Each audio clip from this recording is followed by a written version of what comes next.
No, but that's why I do this shit. I don't give two fucks about what a bird say.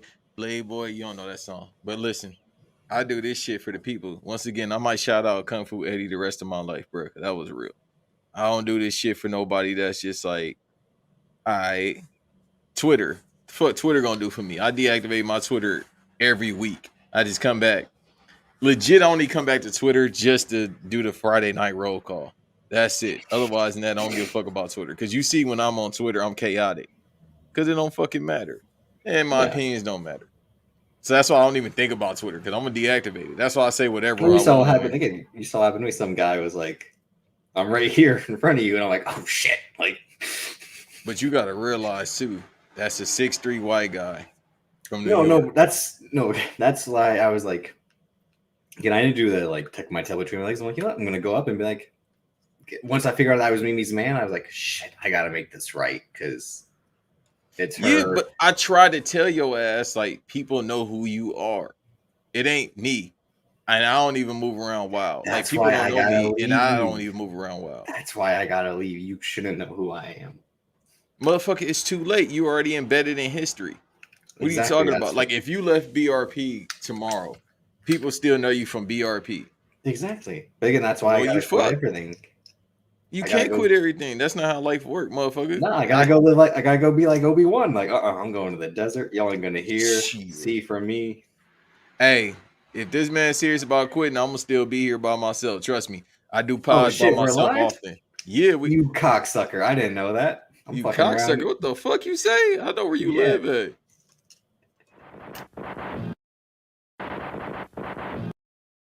Drop it. I don't want to talk about it. Drop it, hell. I want to hear about this, homie. I said forget about it, cuz. Fucking pay me!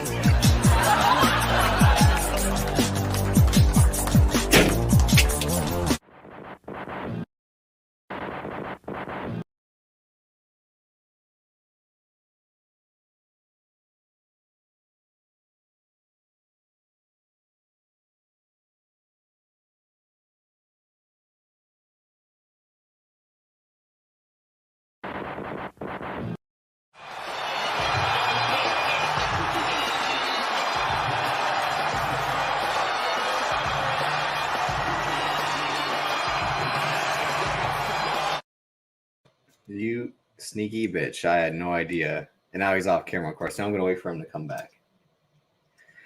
But this is Banks versus Davis. As you can see, we are not in person like we were last week. Running back that episode. If you want to hear about our experiences in Dallas, what it was like living with each other, again, seeing us in the same place at the same fucking time.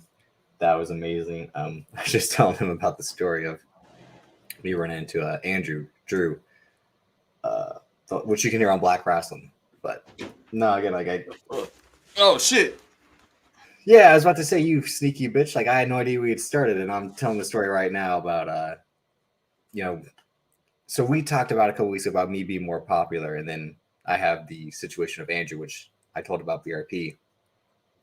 So, and then it said then like a guy recognized the hat.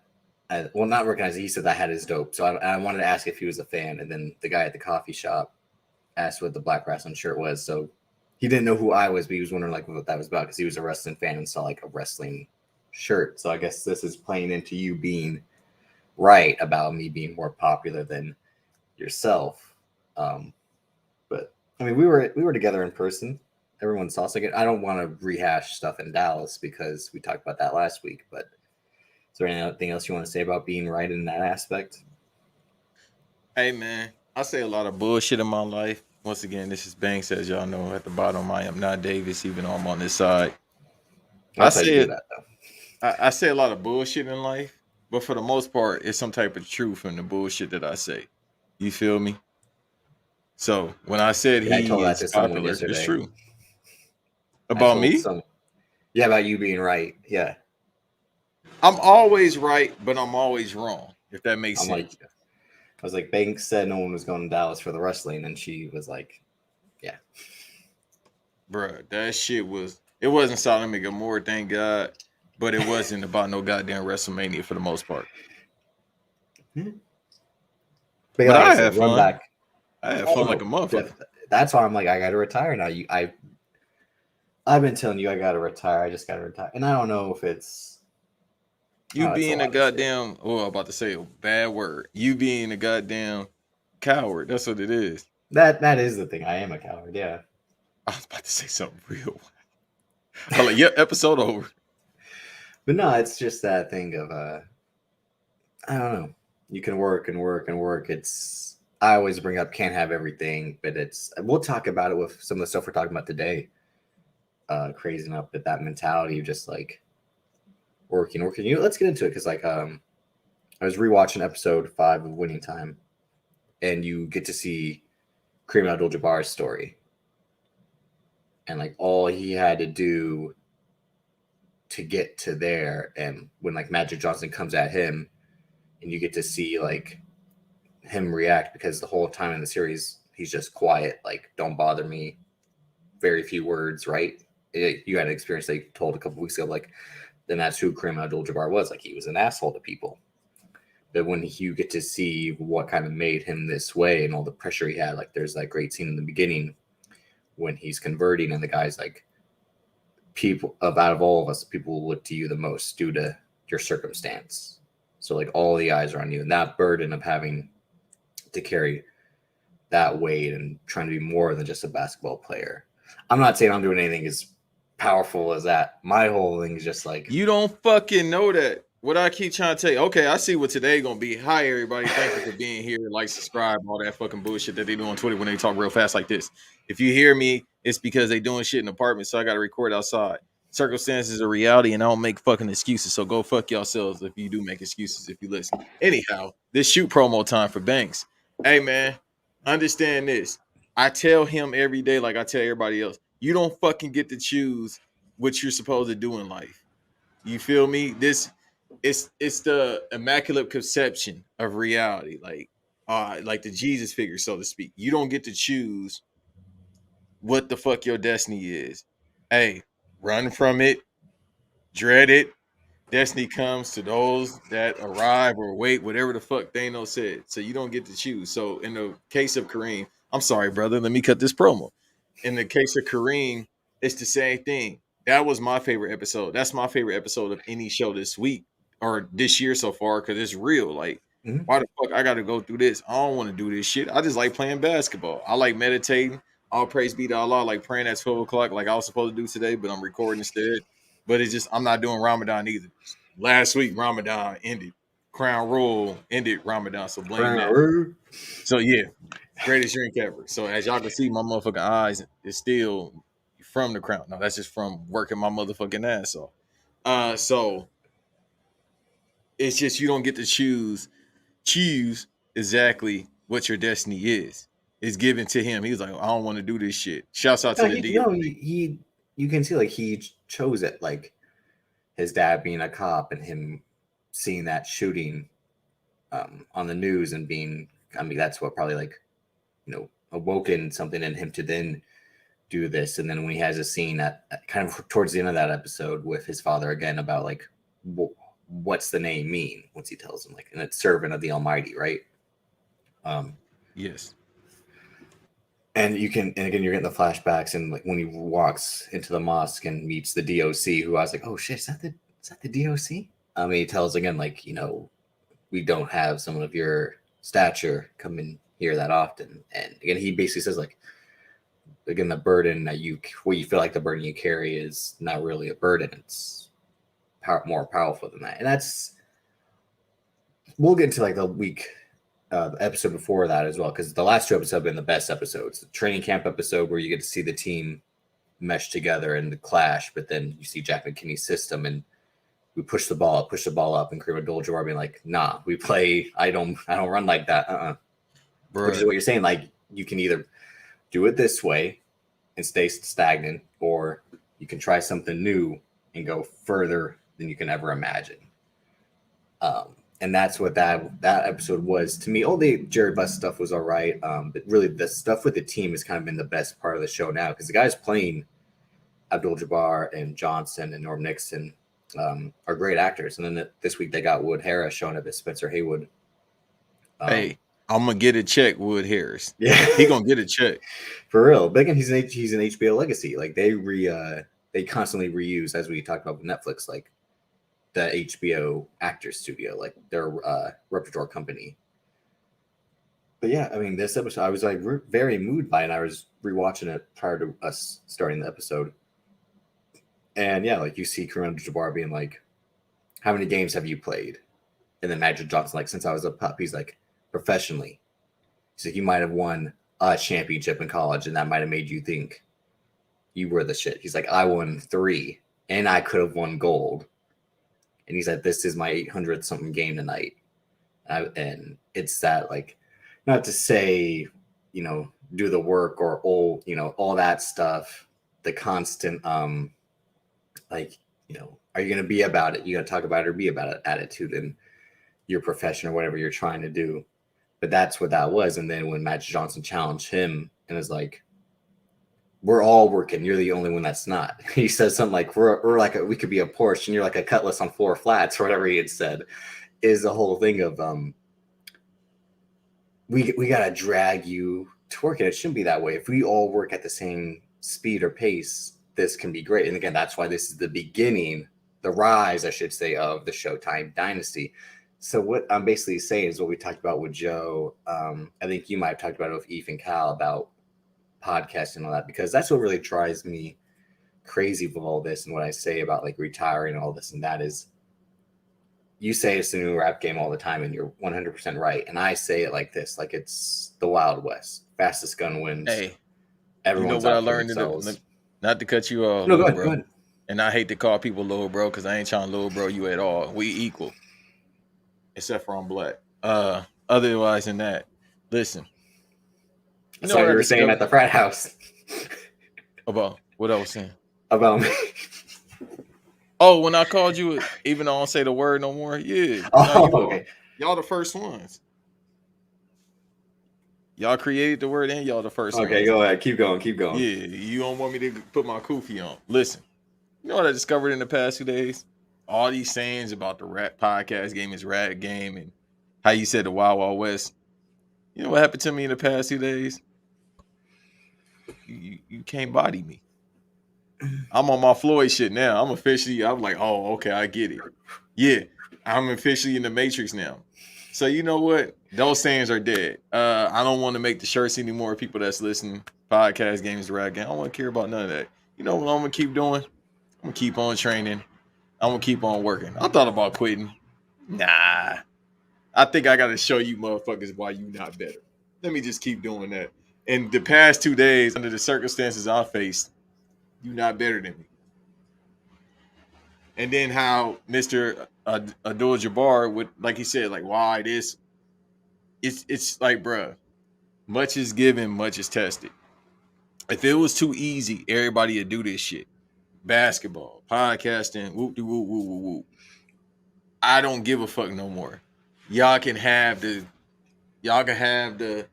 motherfucking accolades. Y'all can have the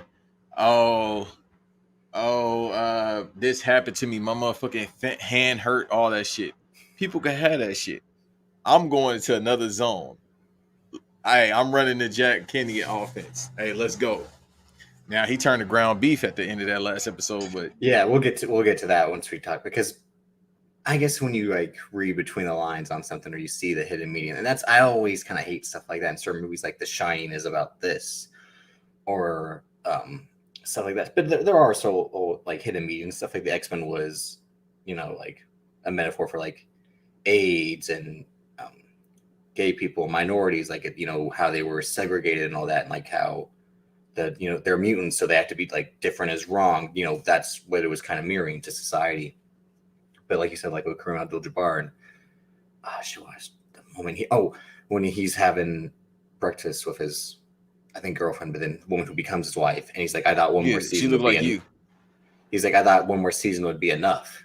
And this is 1980, about to be 1980, and then you again, like, they go on to win 5 titles. He goes on to win 5 more titles. MVP in '88. No, but I'm saying it's crazy that for him to think at like then at the start of the decade, like, I thought I was gonna be done, and maybe that's kind of what I'm thinking. Like, maybe I'm done after this. Like I had. No, motherfucker. You far from done. I know. That's why I'm like, oh shit. You could never quit really, because look what he goes on to do. Like he can do I what got he something did for with y'all. the. No, go ahead, get your shit off. Then I'm about to go ahead and say something. No, I like told you I'm in promo mode today.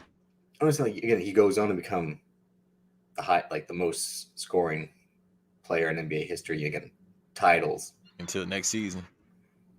that we'll get to that. Yeah, one day.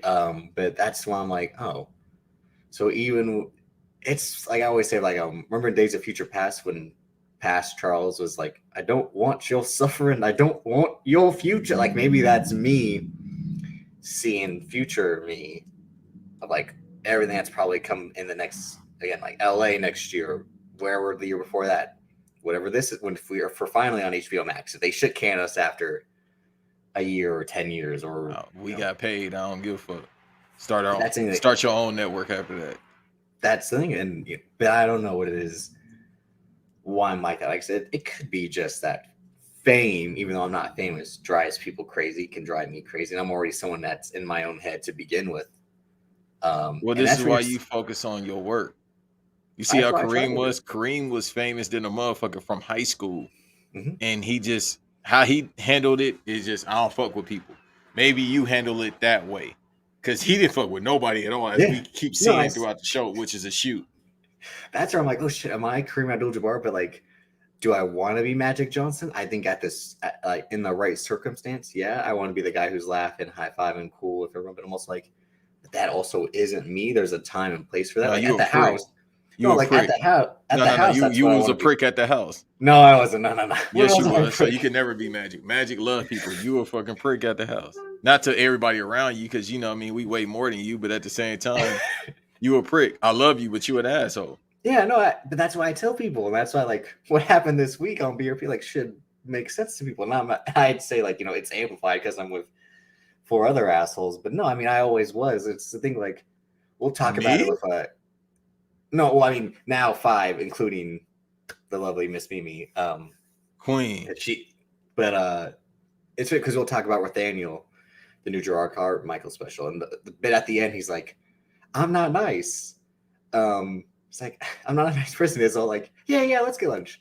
We ain't fucking getting lunch. I ain't getting lunch if you like. He has that nice comedy too. No disrespect, but that shit was amazing. We'll talk about it, but yeah, but I'm like, maybe I am Kareem Abdul-Jabbar. That like, I'm gonna get my 30 and 10. We're gonna win, and then I'm out. Like that's because what's he tell Jack McKinney? He's like, at the end, the last me to lead. I'll get my 30 and 10. I'll lead everything, and we'll win the game. But what else did he do after that? Once again, you said his accolades, right? So he didn't stop until his body said it's fucking over. And they gave him a rocket cheer at his last game, which is still hilarious. Don't forget, like he played 20 years. Yeah. Everything they're showing before the first game, he's got the ice bags on his knees in the car driving to training camp. He's in that episode, he's again doing his praying and his back cracks. He's on the training table. He's on the training table before when Magic Johnson's like, we can do this, and that. Again, like the energetic versus the wise man. Like I've been through all this. You can see it that way. And he's like, I appreciate your enthusiasm, but here's how it really goes. So are you Kareem and I'm Magic without the shits? No, I think we're both versions. No, because I'm a freak bull consensually. I am. Sometimes I'm very giddy. I'm more giddy than you. At times, more times than not, because I can't complain. But you know what I mean. Use some motherfucking money. That's besides the point. Other than that, so you're not Magic Johnson with No, definitely. Because Magic been straight. Except for when he kissed Isaiah Thomas. But Magic been had money. Shit, Magic got more. Man, listen. I see him on posters out here. I said, bro, this is a long way from LA. But maybe that's where he got his goddamn formula from Disney World. But this show could. Who doesn't want to wear the parody rings when he talks to the chums? You ain't that nasty bitch. But that's the thing. This show, even though I've talked about it before, my problem with biopics, but who knows how accurate this is in terms of portraying everyone as like the most insecure versions of themselves. And these are supposed to be most confident players and figures in basketball history. Again, we see Pat Riley before the slick back and the, Versace suits and all that. The same thing, like Magic Johnson, not everyone likes him right away, and that's different for someone like him who's, again, beloved by everyone. And I mean, it speaks to me in that aspect because there's always that, like, everyone seems like they have it all from the surface, but then behind doors or whatever, it's the exact opposite. Again, you and I always talk about all the time. I already referenced it. Like, that's why a song like "Can't Have Everything" hits so well, because you can get to all this and you can have everything that you think you want, but there's still something missing. That's what Jerry Buss was saying in this episode. Like, what happens when it's not enough? And like he buys the team and he's trying to fix it. And then again, they go on to win how many more titles with him as the owner? Like, and who knows if they'll ever do like the Kobe Shaq dynasty, the Kobe 2 titles with Powell and all that. Well, this thing, it's been renewed for season 2, which makes sense because it seems like they probably might do. There's enough to go year by year, at least for the 80s, or at least to combine 2 years together in a season, something like that. Given what happens, we already talked about, like, they haven't brought in James Worthy yet. Larry Bird's just mentioned in the first episode, but obviously there's him and Magic, the finals they had multiple times, and then it ends with. The show starts. The first scene is Magic Johnson finding out he has AIDS. They haven't even, so. Will the series finale be the announcement, or will that just be a season finale? We'll wait and see. But it makes sense that this got renewed for season 2 because HBO very rarely cancels shows after one season. But a lot of money was put into the show, and especially the casting, like to cast guys to make the basketball scenes look believable. But also, like, that, it's a lot of hard work to cast guys that are 6'6", to portray them taller. So you have to cast everyone shorter. Yeah, it's not easy. Like, a whole lot of money went to the show, so they're gonna get the most out of it. Yeah, the thing I took from episode 5 was, this is Kobe. I think he's named after like Japanese, like, yeah, dog. that was a little, but you have to. It's like in a prequel when they, like the X-Men prequel, like they had to do the Wolverine scene. But it's still, that fucked me up for so many reasons. But think about that. If you Magic, Jerry West, Kareem, you remember him being a baby till ultimately the fucked up thing that happened 2 years ago. So it's kind of like, imagine that, seeing somebody from then to there as you creating your dynasty. That's the shit that made me think about that episode the most. Like, damn, bro, you get to see, as you building your shit, you get to see somebody else building theirs. And then it's fucked up if it happens that way. But if it happens that way, you got to see it from the beginning to end, which will mess you up more. But at the same time, you got to see it. You see what I'm saying? Well, that's why I told you earlier in the day-to-day, not to go like too personal, but I was like, my goal once I realized I was going to be in this was to contribute to a show, and I have with BRP, and like really contribute, like where I'm not the weak link or like holding the show back, or like really like play the part in the offense, like even if it's just a spot up 3, or if I gotta take over sometimes, it's like to fully contribute and make my being there for a reason. Like, I'm not just anyone, even though I was someone in the audience on the stage for a reason now. And everybody needs a Draymond Green, a Dennis Rodman, or a Tony Kukoc. That's just how it works. But then I said part 2 was then start my own shit and see how far I can push that. Again, like, can a Draymond Green lead a team? Who knows? Some guys have kind of done that before, been the role player, and then James Harden was 6-man, goes to the Rockets right away. It's like he was like, I can do this if given the chance. And that's what this is, obviously. You being similar in that aspect of like playing roles here and there, but like, let's you and I be the ones to drive this together. But you're still probably like, I'm still in the back seat. You're Dom Toretto in the passenger seat, being like, smoke him, when I'm Brian in the Supra. Like, that's what this probably is realistically. No, it realistically is just work your ass off. I hate to be just very black and white with people, even though am I black or white, nobody knows. Okay, no, don't do this. Don't. I hate to be that way with people. I'm a very simple person. Either you're gonna do this shit or not do this shit. That's how I am with as a being. It's either yes or no. I ain't no in between person. So it's nothing like that. We equal.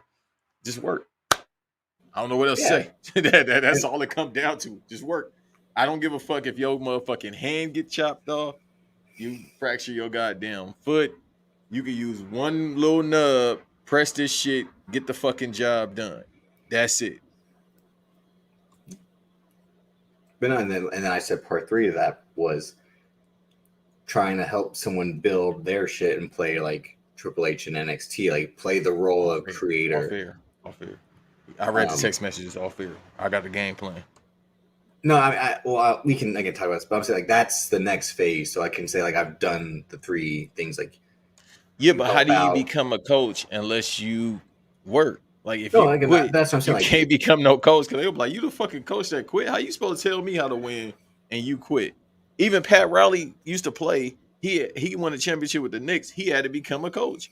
He wasn't the best player, but most of the great like point guards in general, they go from just being on the bench into becoming like great coaches. Yeah.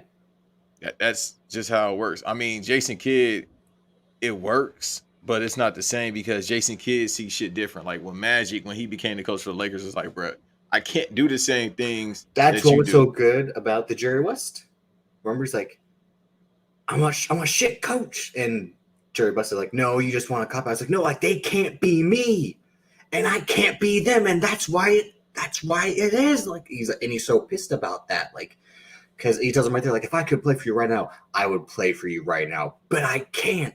And I can't make these guys play like me, that's what drove him crazy. Because great player, can he be a great coach? He wasn't. But he's still a great mind for the game because he realizes I should step back and maybe play role of in the front office. And then we talked about it when the episode was focused on him for episode 2 about how he was the one in Golden State being like, we are not trading Klay Thompson. That would be a mistake. Yeah. But yeah, I think that's the thing. Like we'll be seeing it because, like you said, like Jack McKinney. I knew Paul Westhead had won the first title in the Dynasty because he had his own 30 for 30. I know he gets shit canned the following season because they have and I think there's a clip from an upcoming episode where like Pat Riley and him like have a confrontation. And we all know Pat Riley becomes the coach of the Lakers, but I had forgotten about Jack McKinney. That's why this whole thing, like, for some reason in my NBA history, I'm just not remembering Jack McKinney. And it's like, oh, because something like he gets in this bike accident, so therefore he's not the coach of the team. Paul Westhead will take over and all that. Like him being a disciple of Jack McKinney in this run and gun offense for basketball is what we're seeing. And when I looked him up after to be like, oh, was this shit real? It's like, yeah, he's one of the biggest what ifs in NBA history because had that not happened, who knows, would the dynasty had still been the same or what else? Because and it's the same thing with him in the episode of training camp. He's saying like, because they're not able to play his style. He's like, it has to be this way, which is like the thing in podcasting. Like, are you going to do it this way, or are you going to be stagnant and do it your way? You can't. Like he's saying, you can't do both until finally at the end, he realizes it can be. When Jerry West is like, it doesn't have to all be solved right now. You can give it time. And then when he gets out for that final practice, when everyone's watching, he's just like, he finally realized, like, all right, if I play Norm and Magic at the same time, maybe this can work. Instead of like them battling each other, if they're with each other, they can get the best out of each other. And that's when he's just like, just play it. Like they do stuff in the post. They do the running gun. Like he's the best of both worlds because Kareem's not running as we're seeing. And then that's all Magic wants to do with his flashy passes. No one's able to catch it because no one can play that style yet. They're creating it. Oh, they're just very similarities, not just to keep talking about like the podcast stuff and all that, because that's shit you and I will always talk about, I guess, because we're just driven by it because of what it's provided us. Like you said last week, biggest blessing of my fucking life, bro. Yeah, I don't know what I'd be doing right now if I were podcasting. Like, yo, this shit. I tell y'all motherfuckers in the future, we're going to have some conversations. We're going to have some conversations in the future. I'm writing my shit down, but boy, with nothing, this gives me everything. Mm-hmm. It's just like, but when you hear basketball players like Allen Iverson and stuff like that, they like, yo, this shit saved my, like Charles Barkley always says it. He like, yo, basketball has given me everything in my life. I never had a job. And that's what he says. Like, I never had a job. you know what I mean, and everything that he says. Like everybody has something that has saved their life if you blessed enough. Because there's people that where we come from, they don't have any intentions to doing shit with their life. Like we talked about last week in the house. Some people don't have intent doing shit with their life at all. Even if you give them something, they don't have any intentions. So for me to have this, even if I don't have shit to my name, bro, it's a blessing. So it's like, why would I quit this when the shit is giving me everything and then some? Couldn't imagine what I'll be doing without the podcast game. So, and if y'all hearing this, once again, I got to be outside because they doing shit to the apartment. So, hey man, listen, it's some podcasts, not the shit on them that sound way worse. You feel me? Motherfuckers sound way worse. I got my equipment. I'm just outside, so y'all can take a little bit of L this week, motherfuckers. Hit that like button too while you're here. But like, yeah, it's the thing. Like, it's giving you so much, and that's why the Pat Riley part makes sense in the show when he's trying to figure out what he's doing post basketball, and he's like, I still feel like I have so much more to offer because it's all I know. Like, and maybe that's the thing now where I'm just like, maybe this is. Well, it's all I've wanted. Like when I first heard podcasting was this. And now that I have it, it's the like, was it all cracked up to be? Or again, when you're in something you always see the darkness in it because you're finally in it.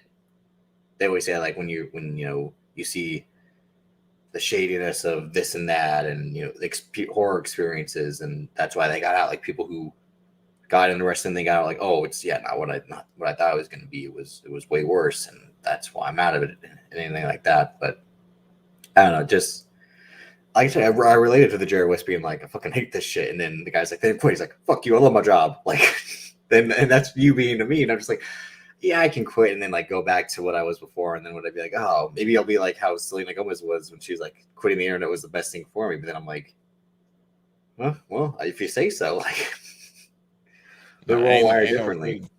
Ain't no quitting. I gotta myself personally. Hey man, listen, I'm on that Michael Jordan shit now. It became personal with me. So hey, let me show y'all something real quick. I ain't quitting. Now, if you quit, I don't know what we're gonna tell HBO Max, but what's that thing? But you're also like, and again, people, well, why would you want to quit? You have Black Wrestling, you have this, and then I say I want to quit because it's so easy to say it and do it, especially with shit you've done in the past. Like shit, I quit college and quit this. You can quit a job and then start somewhere. You can quit all this other. You can quit on relationships. It's so much easier instead of just like riding through what is going to be like the dark times, especially if you see them ahead. But is what it is. This is all stuff that's like therapist talk anyway. But it's funny, like I said, it just all relates to this show, which is, like I said, like these historic men, and then how they're, scared basically, or not sure of what's going to happen. Exactly. Until they're finally on the court about to do it, and then when they do it, it's like, again, they'll go on the winning streak until Jack McKinney gets in his accident. So like he's riding high, and he's finally like and he's still looking at the standings like, man, I can't believe this is happening. But he's also like, it's still not enough, which is what you always say at the end of the day. It'll never be enough, or the work's not done. But yeah, I'm after all this shit that I did something yesterday. I'm doing something right now. I'm gonna do something later on. Ain't enough. But at the same time, that's me. It's always like, what's next? You have to be that way. Athlete, whatever, successful, you got to think about what's next.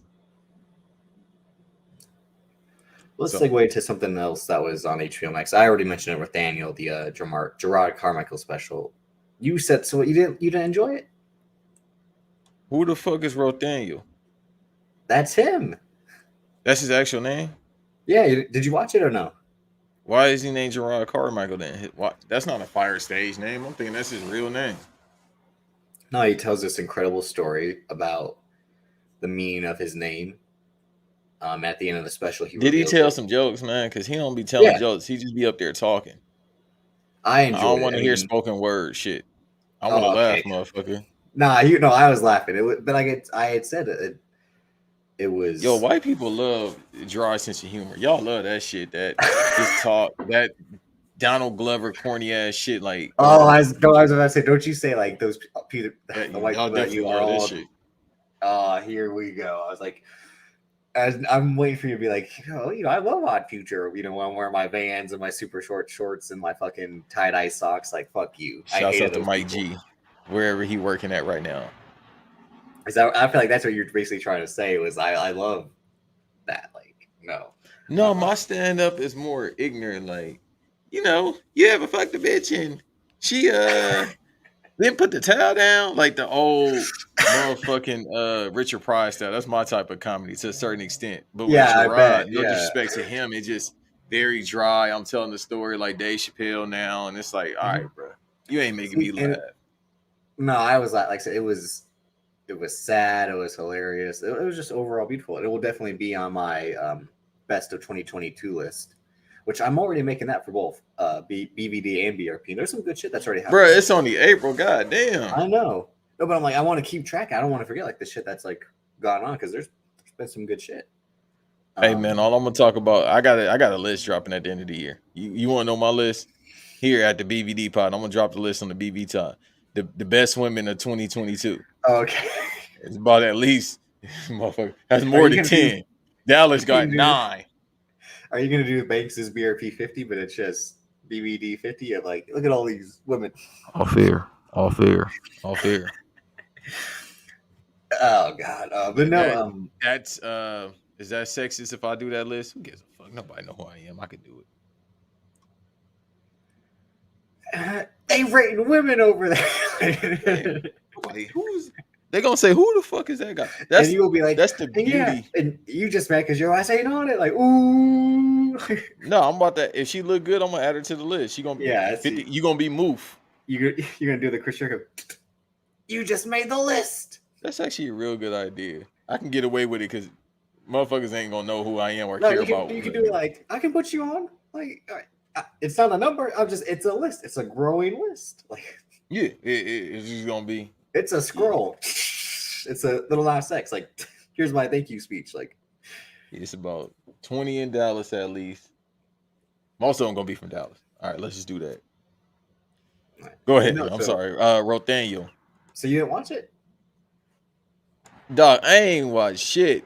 I ain't had time to do shit. No. We'll get to Moon Knight because you certainly watched that, but we'll get to that. But no, so here's again when I don't want to say the phones are tapped anymore because that's used elsewhere, but like here's where we again once our profits. We have Cal on. Cal tells us about a movie that no one's seen yet, but people should see once it finally is released. The Jerrod Carmichael movie on the count of 3. He's then announced to be the host of SNL, and then he has a special coming out on HBO. And in this special, he comes out as gay. And he tells a whole story of secrets in his family about his father cheating on his mother and his family's history of cheating. It's hilarious, but also tragic because like his dad used an excuse one time that he was Jerry Rice when he was cheating. Like the way he tells it is like, my dad was sleeping with the aunt of my best friend, and then when my best friend saw them in the house together, he looked down like, Joe Carmichael, and then Jerrod Carmichael's dad went like this, like squinting his eyes to like not look the same. And he said his dad left, and then that his friend's aunt said, hey, his dad told me his friend's aunt said he told me his name was Jerry Rice. And then Jerrod Carmichael's like, I just want to know, was he like out and like, hi, my name's Jerry Rice. I know.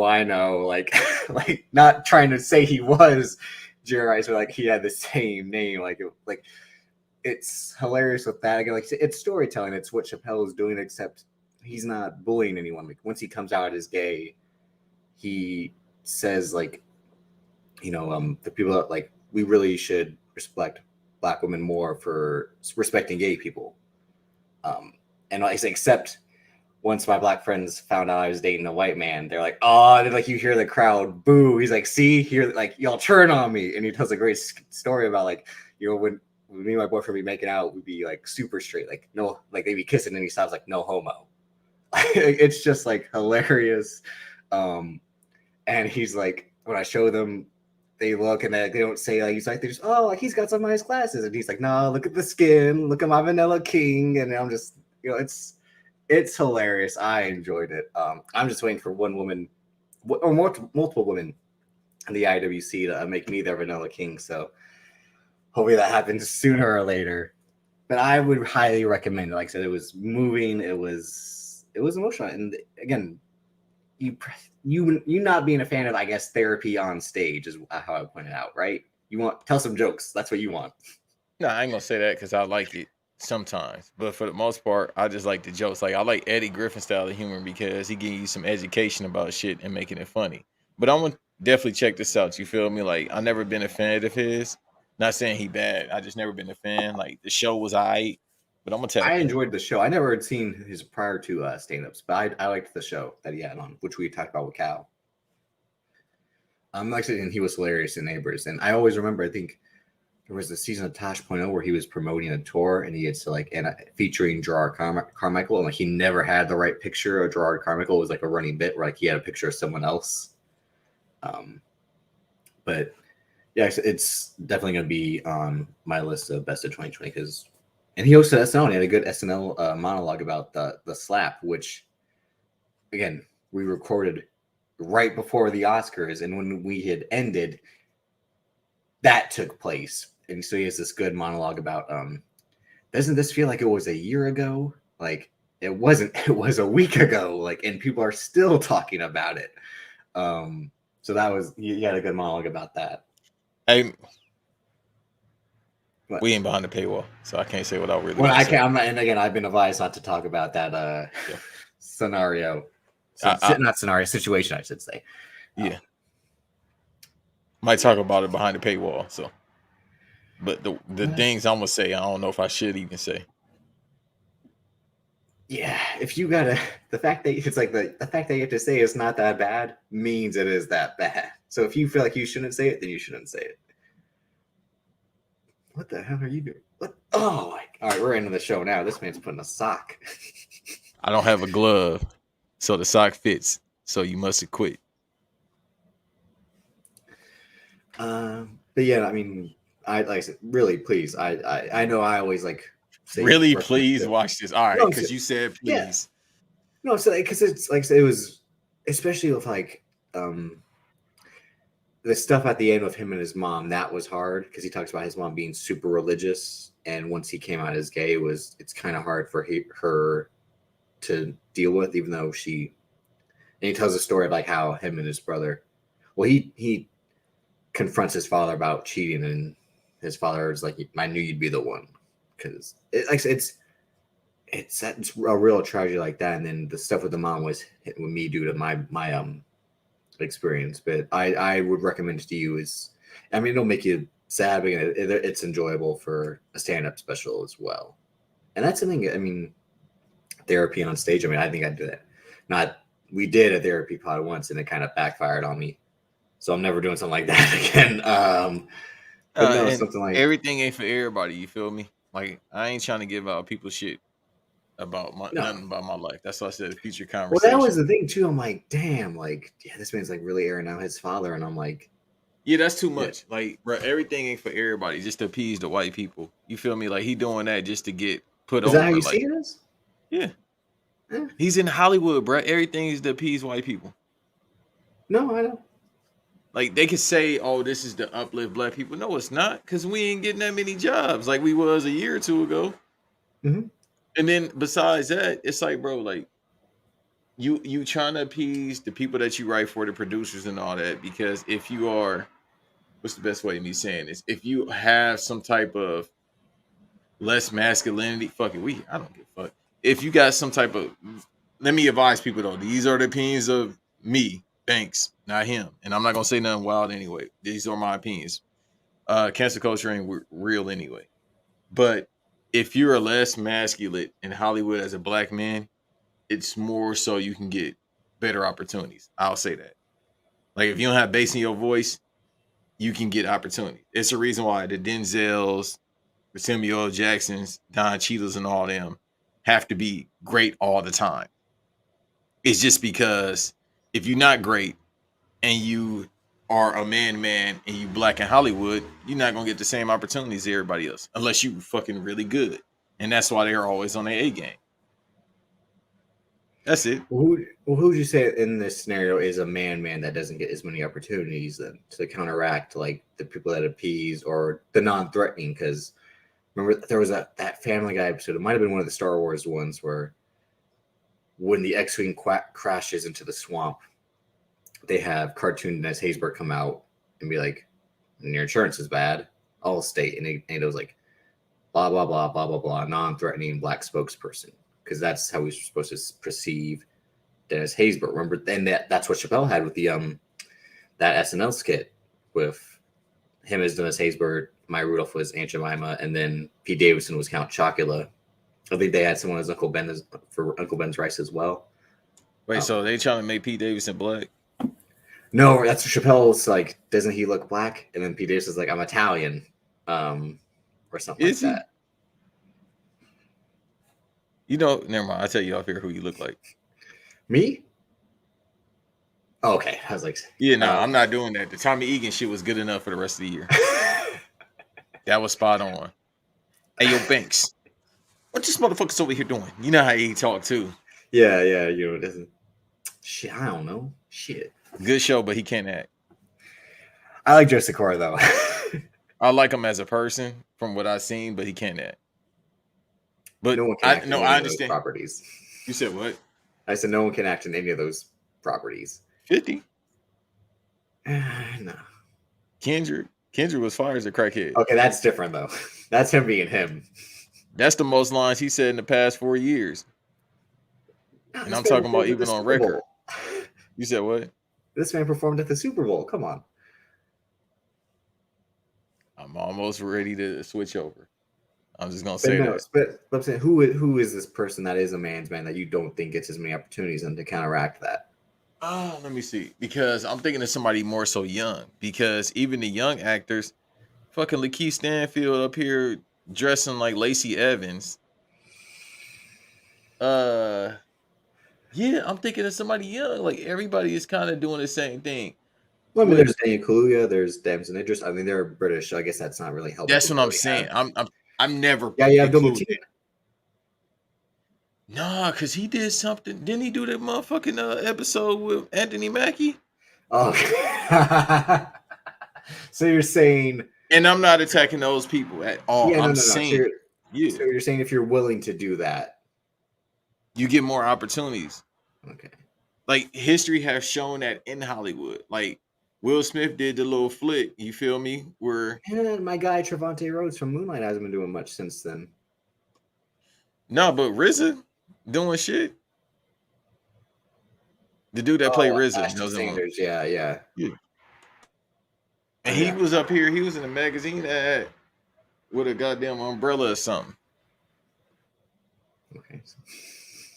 Something. But that's what I'm saying. I'm not attacking them and they preference, none of that shit. I don't move like that because I don't give a fuck. It's the because we're not going to talk about the slap and what that meant because the reaction to it by white people was ridiculous. Now we know it's not a work though. Oh no, not anymore. Because we kept saying, I was like, no, this is too much of a shoot. And then but yeah, because that's always been the thing, right? Like I never watched the Jamie Foxx show the one that he was producing, White Famous with Jay Farrow. But that show was supposed to like that was supposed to be like Jamie Foxx's entourage, right? Like kind of his experiences coming up in Hollywood.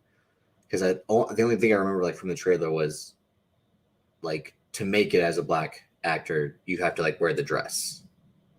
You have to do this and that. Like we get Martin Lawrence's Big Mama, Tyler Perry is Medea. All like again, unfortunately, you have to play the white people's games. You just have to be less masculine. I'll just say that. Like when people start talking about the dress thing, now it's like you gotta switch up and you gotta do something to add like Lakeith. It's like you gotta just look less masculine. He's different because he's already like out there to begin with. But it makes him get booked more. True. Because he's already a fucking weirdo. And this is Shoot, by the way, people. I met him twice. The motherfucker's weird as hell. And he can't help it too. He's from Lancaster, so that adds on to it. Where are you from, man? Like he's like, I bet your name is Banks. Like he just something like new shit to begin with. Like he just looks at you. like Darius, like I'm processing all this stuff right now. Yeah, Like, it's a shoot. He really is there. It's like he just looks at you and then he just like, yeah, what's up, man? Like, fuck, dude, why you look? That's just maybe some shit that happened in LA. That happens a lot of stuff for the area I come from. But you know what I mean? It's just the whole looking at you thing, like, bro, you trying to kiss me or shoot me? I don't understand. I've been through them scenarios, but that's a different conversation for another day. Ain't nobody Look at said Brock kiss me. Lesnar. Give me a kiss. Give me a kiss. Oh, fucking yeah. F5 would be an understatement, boy. About to get your ass to F6. Pause. Are you watching Atlanta, by the way? Have you kept up with the last 2 episodes? Hell fucking no. Okay, you're wrong. I'm I mean, done. I didn't like episode 4, but I did like episode 3. The one That with shit them at the look party good. was the one at the party was good. I might watch the one. It's about they got some episode about reparations, right? That's the one that just aired, yeah. Okay, I'm gonna watch that shit. Cause I need some motherfucking reparations. Apparently in California, I can get some reparations now. Well, the funny thing about that episode, which like I said I didn't enjoy as much, because I think it's good like how they did the first one where they do stories elsewhere in the world of like their universe. But because it's a great cast, I just love the episodes with the cast. Like they have Brian and Tyree Henry for a reason. They have Sassy Beats. Donald Glover can have his moments. Pressure. Yeah. Well, that goes without saying. Even if she don't wash her ass, pressure. Even I don't give a fuck. Just like me. But yeah, they had reparations because they were doing like the whole like it was basically kind of an episode about like 23andMe and shit. Like, what's your ancestry? What's your background? Like, this woman finds out she's Jewish, like 69% Jewish, and he's like, what? And she's like, yep. So like she's in the clear. Where like he's been, a woman that's come to him asking for reparations.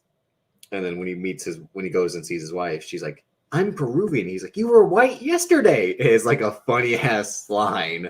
Okay, I'm gonna watch this episode. It's really dark though. It's how that first one was of like real life is a horror story. Is it? Yes. It's a mix between everything.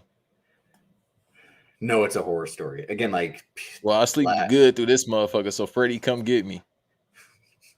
Beat the shit out of Freddy with your hat on? Hell yeah. That's why I sleep with my hat on, so the motherfucker can't get into my head. Does that keep Freddy out? Is that like a Cerebro? Like, yeah. No, that's more like Magneto's helmet, I should say, yeah. Like, if I take this motherfucker off, I look like Professor X, bald head. Yeah, but you're Magneto where you needed someone to read your thoughts. In Doctor Strange. I'm the one in Doctor Strange, not Patrick Stewart.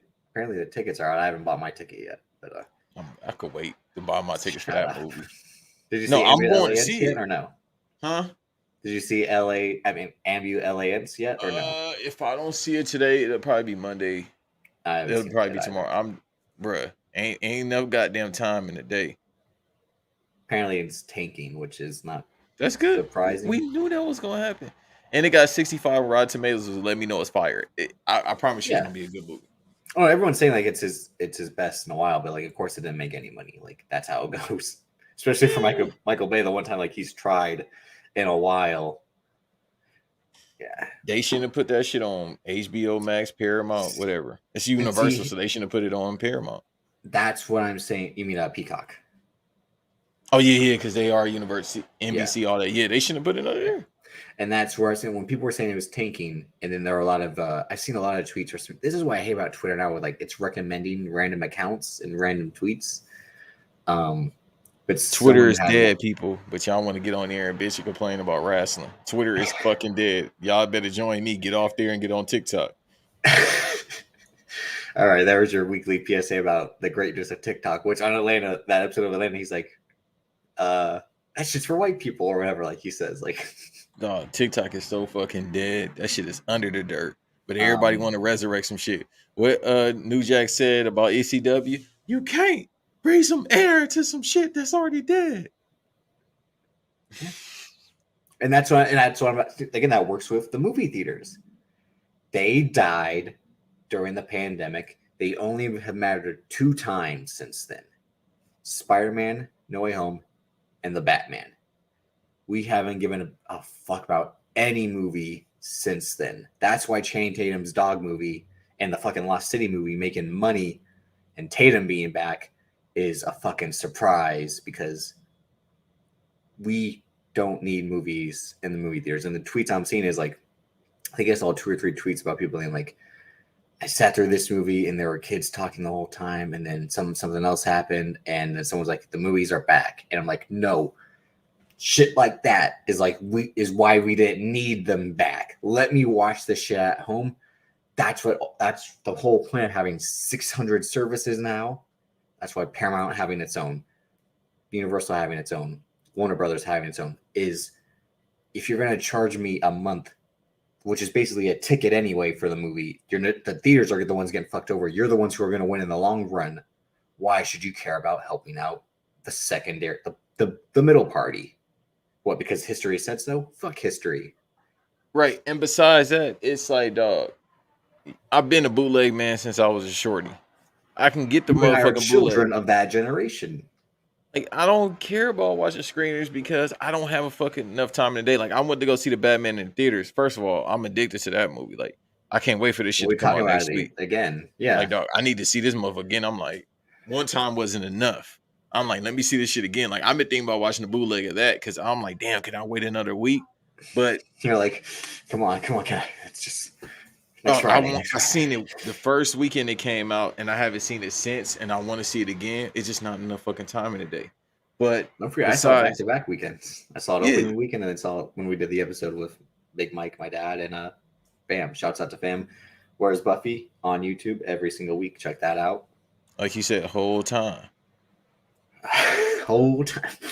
And I need some Where's Buffy gear. But he said all the sweaters and shit is old. He said those are legit ones of ones. Like he says, when they're out of stock, they're out of stock. Hey, ain't no more. Ain't no more. Ain't no more. Bruh. But LA Ambulance. No, they just. I don't got them. Like I don't got them. There ain't no more. But he be so mean to people. I'm like, bro, we legit had a conversation in Rock's car about that, bro. We was like, why you be like? I understand how you talk, but it's just like, bro, you can't be just going off on people. Nephew. That was being in the BRP frat house was legit the craziest highlight of the year so far. Yeah, like I said, like when I got back to my apartment and I didn't hear the sounds of Baltimore accents echoing, I felt sad. I was like, like, hello? Like, bruh. Because you can hear it, like, I could.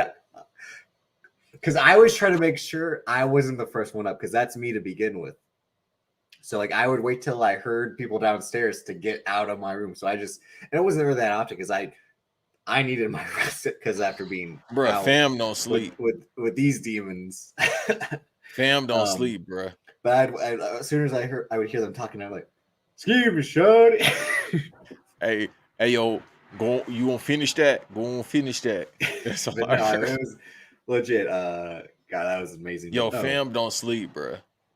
That's what I did discover. Yo, he don't fucking sleep. You sleep.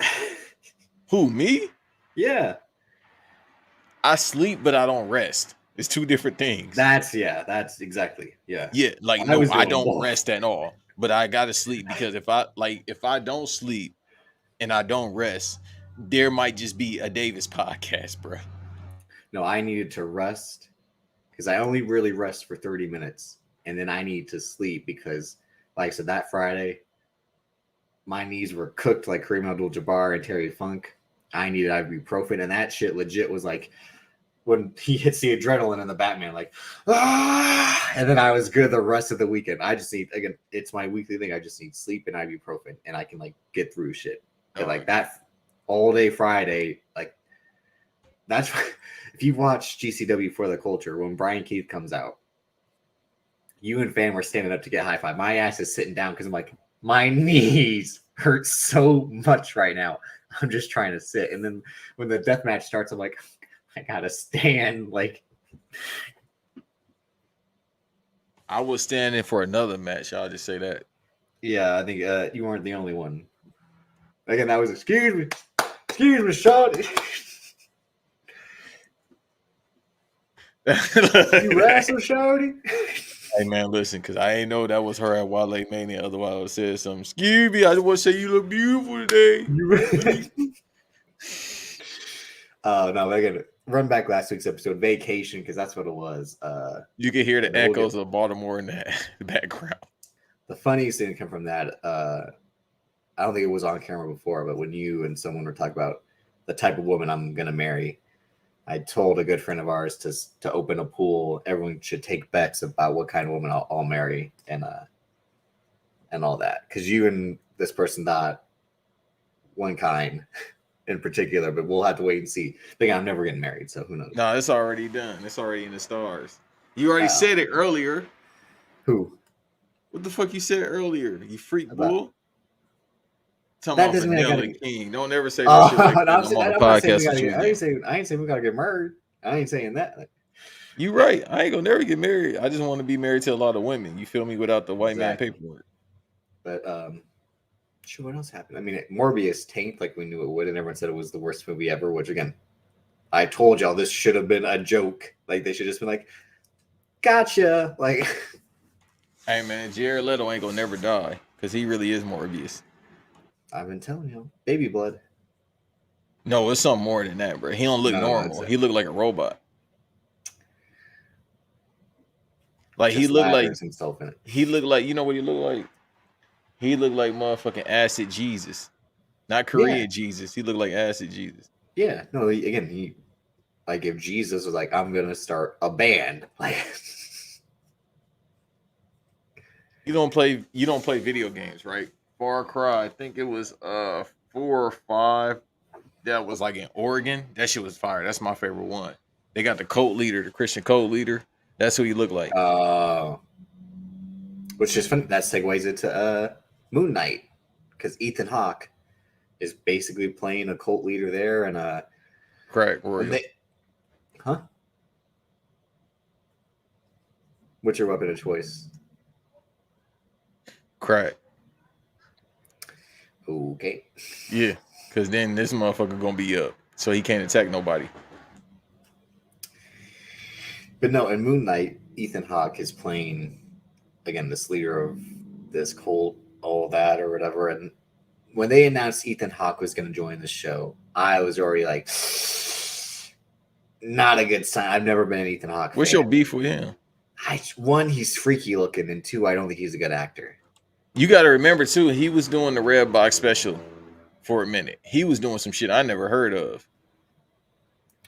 No, he's the guy who in Hollywood has kind of been able to do all three at the same time, pretty much. Like he can do blockbuster movie, auteur indie film, and straight to DVD paycheck. He kind of does all three. But obviously he's famous for Training Day.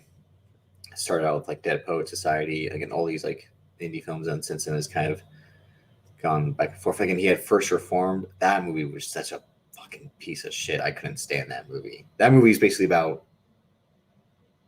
I'm not gonna say because I'll be wilding, No, go ahead. You talking about Dead? You said what movie again?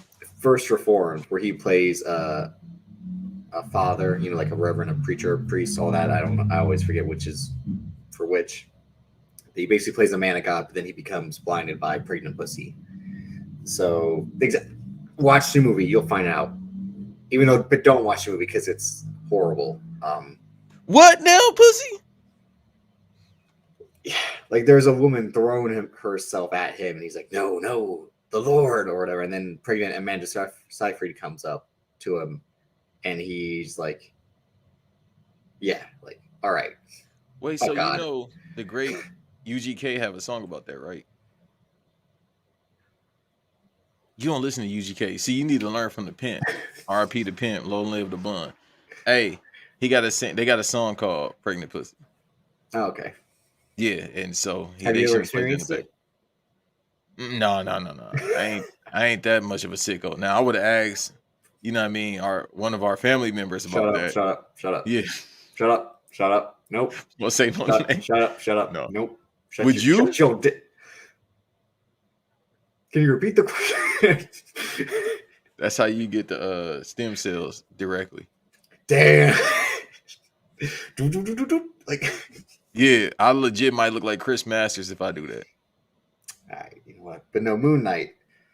So you watched it last week before Dallas because it came out on Wednesday. After we recorded your piece 3-hour episode, I watched the entire episode of Dynamite because I wasn't trying to sleep before my flight, which was a mistake. But I was almost gonna watch. What? My fault. I gotta watch Rampage. Oh, yeah, I haven't watched this week's either. I think. No, I did. Yeah, I mean, I really should rewatch last week's because I. What's the name that looked like? No, what's I that watched one it. My fault. What's the one movie where they start their own college? Oh, you're saying Wheeler Yuta looks like Justin Long? From Yeah, that who he looks. That ain't bad. That ain't bad. But I ain't going into. That's how your son gonna look. Because you think I will marry an Asian woman, as you said. Yeah, because you white. That's all y'all do. I don't know. I mean, again, like I said, Dallas had them, so I'm like, again, shots to Isabel. Lee. What you trying to do? You trying? Isabel, because she had the strong Colombian accent. So you gonna shout her out on the goddamn podcast? She don't know about no fucking movies. You gonna put them in subtitles? Again, I don't care. Like, you gonna put this?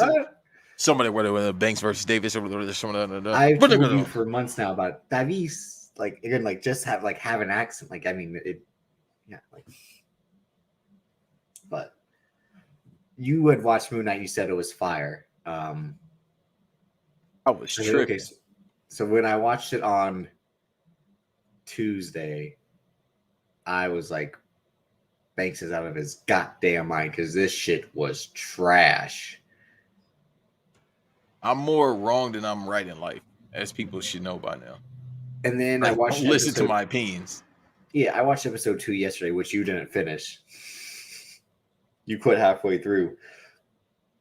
You should have stuck around because shit actually happened in the second half of the episode. I couldn't finish that. I don't know why I'm doing it. Okay, girl. Yeah, I couldn't finish the bruh. Now you really are Ricochet with it. Yeah. Got me fucked up. Ain't nobody ever put a finger in my butt. But this one time I did it to a girl. Anyhow, so this will make me say, all right, I'm fucking done with the show. What's this? He be touching on motherfuckers' palms and, yo, this your future. I done had my palms read by a witch before, bruh. This bitch ain't never, excuse me when I say bitch, I mean in a respectful way. I ain't doing this shit, read my palm. What the fuck that's supposed to do for me? Put that money in my hand. 15, like put some money. Little man. Yeah. Do this, motherfucker. Owe me, oh. My jungle love. Like motherfucker. So it was that, and he don't have the multi-personalities that Moon Knight's supposed to have. Like he don't switch. He got British accent. The fuck I care about you talking about crumpets. That's nuts. Like you gotta finish episode 2 because he finally became Mark Spector in the second half of the episode. You know he switches personalities often, right? Like that's the whole thing. Yeah. See, I don't know why. Really, like maybe after like Infinity War, I stopped really looking to like the MCU like that in terms of like reading the history. I just wanted the movies to explain it to me. I would just kind of like brief stuff like Shang-Chi. I didn't know much about Eternals. I would just like look up what it was supposed to be. I'm like, okay, so when the movie comes out, I wasn't trying to get like, oh, this and that's supposed to happen. They did this wrong. I'm just letting them explain to me, like again, like Loki with all the different Lokis. But yeah, I'm aware that he's supposed to be, multiple personality disorder, and I can understand maybe that's why Oscar Isaac took the role because he can do a lot. He can do again his British accent, which I mean, shouts to him for committing. But again, like I said, like after a while, it's like okay, because again, we know you're not British, so like dial it back a little. Ain't he Mexican? Guatemalan, I believe. The Guatemalan. That's a great song by Sway Lee. Go ahead. But yeah, but at the end, like, God, there is really just so much bad in the show because, like, this show has CGI like it was just invented. Like, hold on 1 second. That's the Lakers season right there. No, I'm not going to listen to what this man says because then he's going to say, like, BVS was good, and it wasn't. I don't It respect was the good. fans' opinion anymore. Shut It the fuck wasn't. up, Davis. No, it Let wasn't. me shit on the Lakers before you get to your bullshit that don't matter. This is the That does true thing matter. because it relates to the fucking Lakers season. In my opinion, that's something a Laker fan. I am old. Say it, my opinion, Antonio. Go ahead, my fault. And fuck what you talking about. That shit No, is a BBS is classic. trash. Why everybody keep talking about it then? If it's so Because trash. everyone loves to hate. That's the whole point of the internet. Why do people keep talking about AEW? Because they love to hate it. No, but that's because that's the best promotion in America. In America. I didn't say across the world because hey, New Japan, best promotion on the planet, but still. So it's like you can't talk shit about something and then you don't like it. That's not how the game is played. If you hate something, you're not gonna keep talking about it. Y'all been trying to shit on the movie for what? 5 years since it's been out? 2017, 18, something like that. So what's the problem? No, it's the same thing with what people always bringing up fucking Euphoria. Like this season of Euphoria was so bad, or like this and that. Like, man, What the fuck is he talking about? I'm about to kick you out the chat. I didn't even see the comment because you took it down too quick. No one talks about AEW, but the same. Like, okay, come on. You a Laker fan. Go ahead, Davis. Oh, I gotta hear your bullshit. Then I gotta hear a Laker fan. I'd rather hear your bullshit than a Laker fan. Stop. But no, like, I don't know why the MCU has been shaky lately. I mean, maybe they peaked with Endgame. Like, you can never top that. Scarlet Witch, like I said, I didn't think it would be as good as it was, and it was really good.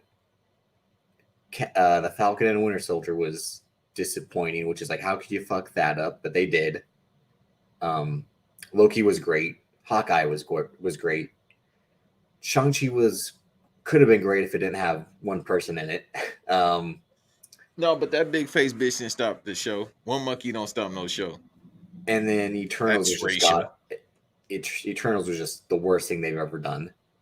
And then they had fucking compared Spider-Man. to Iron Fist. Well, I mean, are they counting that now or no? Yeah, because I'm saying, but still, they bought the Netflix catalog. Oh God, I never fit when it came to the Netflix shows. I did the first 2 seasons of Daredevil; those were great. I did the first season of Jessica Jones; that was good, just shitty direction. I couldn't finish Luke Cage because the musicals every episode just drove me nuts. And I only finished Iron Fist because I legit put it on one day when I was doing nothing at home. It was just on in the background. I would be on my phone or watching other stuff on my laptop, and just Iron Fist was going on. Because I'm like, Defenders is in a couple months. I got to at least know what's going on. Man, and after the Defenders, I tapped out after the Defenders. Never finished Daredevil. I think you only got like 4 episodes into the Punisher, and I'm like, how can you mess this up? Like, season 1 of the Punisher was cool, but hey, man, I don't need to be reminded that this motherfucker got PTSD every 5 seconds. Not even that. See, and I always say this about TV. It's because you drag a story more than you should. Like, what made that first episode of Moonlight so bad, in my opinion, is it would have worked better as like the first 15 minutes of a movie. Because after the first 2 episodes, like, this should just be a movie, because the whole back and forth, it's just getting very tiring. And the whole time in the first episode, it's the thing in Jaws. They're not showing the monster until the end. And even then, they're still not showing him as the monster. Once Moon Knight takes over, we don't get to see the fight with whatever the creature he was. We just see like him punch it twice, and then it pans up to him. Like, that's it. I'm like, the whole time you've been faking me out with him like blacking out, and then he's covered in blood, or he's doing this and that. And that's what I hate about TV, is cutting corners with stuff, or when it could just be a movie and be a lot simpler, I guess. Because I was thinking with Falcon and the Winter Soldier. I mean, I don't know. It's just now we just running up the bag. Like, we don't care about the movie. Yeah.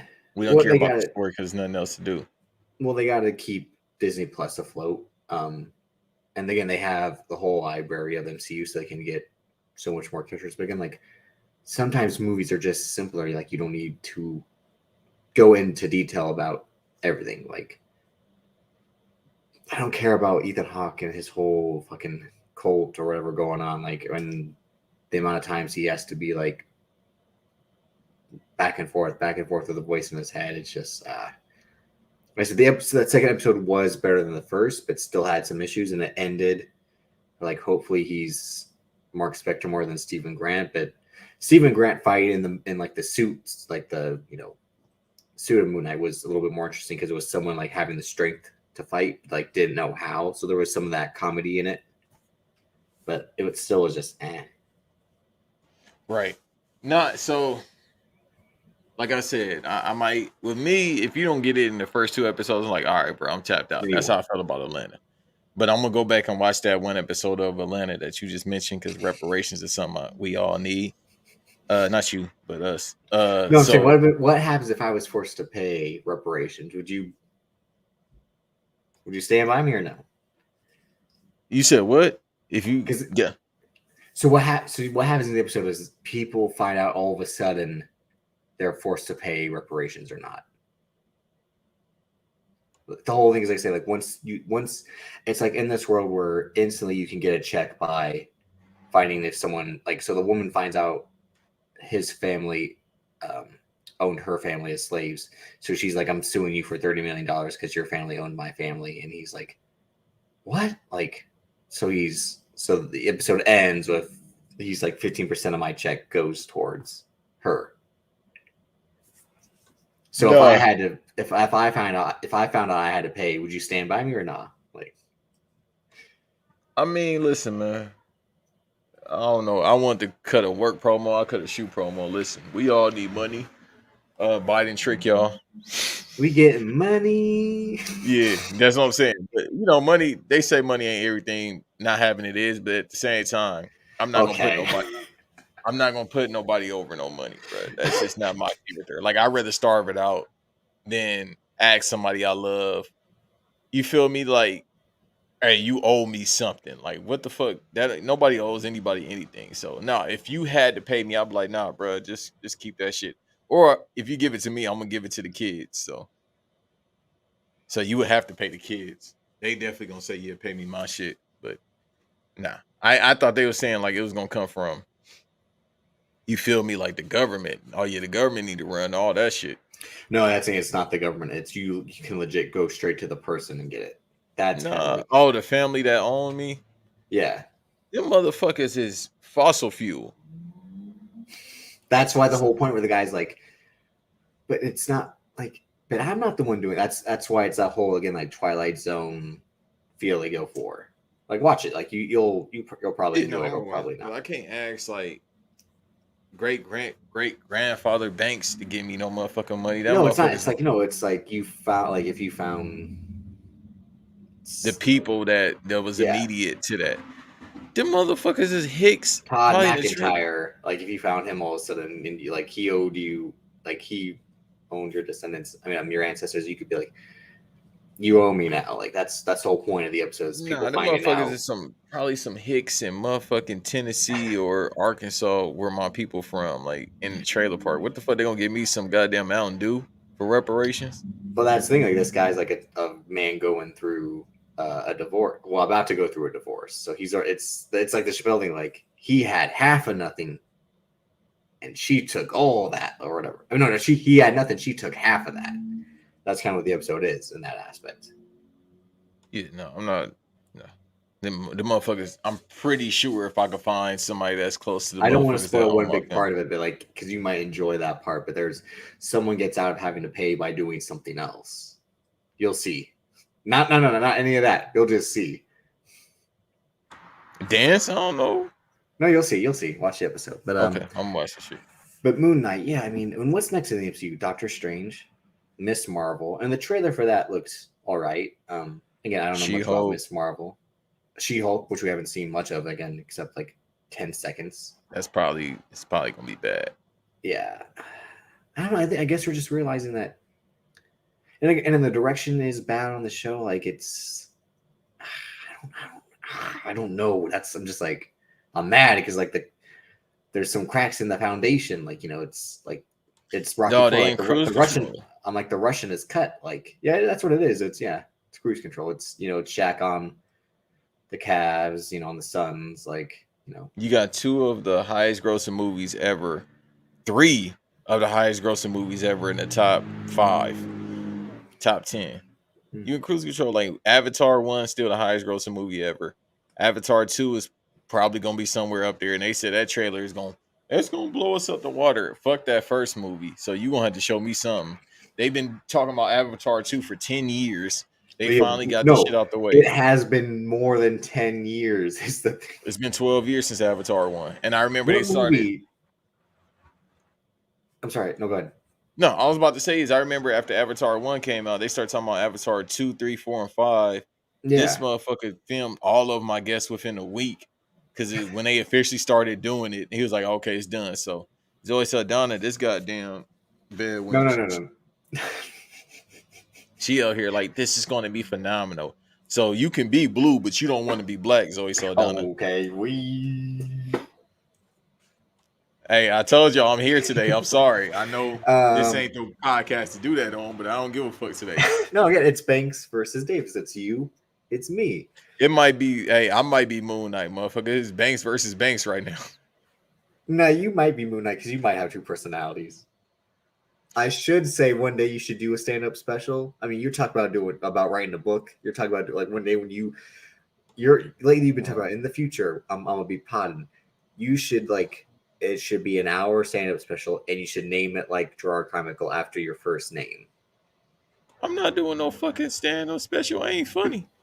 No, I'm saying like whatever you're about to do, like when you tell all these stories that you're holding in the vault, you tell them and you name it after your first name, like he did. I might not never tell my stories. I'm bullshit. And you confess to people your real name. Those that don't know. Whoever know my first name, go fuck y'all selves. Like I don't care. Like you know my first name, come find me, motherfucker. Like I don't care. And see, that's what was beautiful. I might start calling myself my first name. Shit, we can't change the name again. But no, that's to go back to that real quick. That was one of the like I said, the beautiful parts about that special. And he's like, my father legit took 2 names and put them together to create Rothaniel. And he like, he doesn't say Rothaniel at the beginning. He says it as like the slam dunk at the end of the special, because he prefaces it like, I was ashamed of it. He's like, I hid it from everyone. I hid it professionally. Like no one knew it. Blah blah blah. And I'm like, I know a few people like that. Like, but it like, and the thing about Dallas is again, people either call me Davis or Drip, and like I said, like it can be either or. My mother, God rest her soul, named me Davis like for a reason, and I love my name. Like again, the shitty part is people think it's a last name.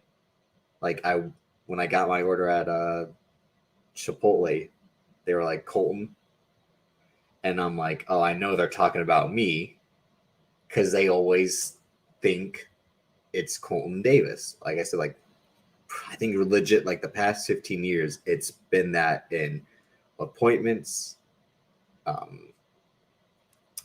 stuff like that. Like first days of school, they would confuse one with the other, but like I'm not ashamed of it. I mean, and Colton isn't even my real last name. I'm not going to go in that water, but like I mean, I already got the tattoo, so I'm stuck with it basically.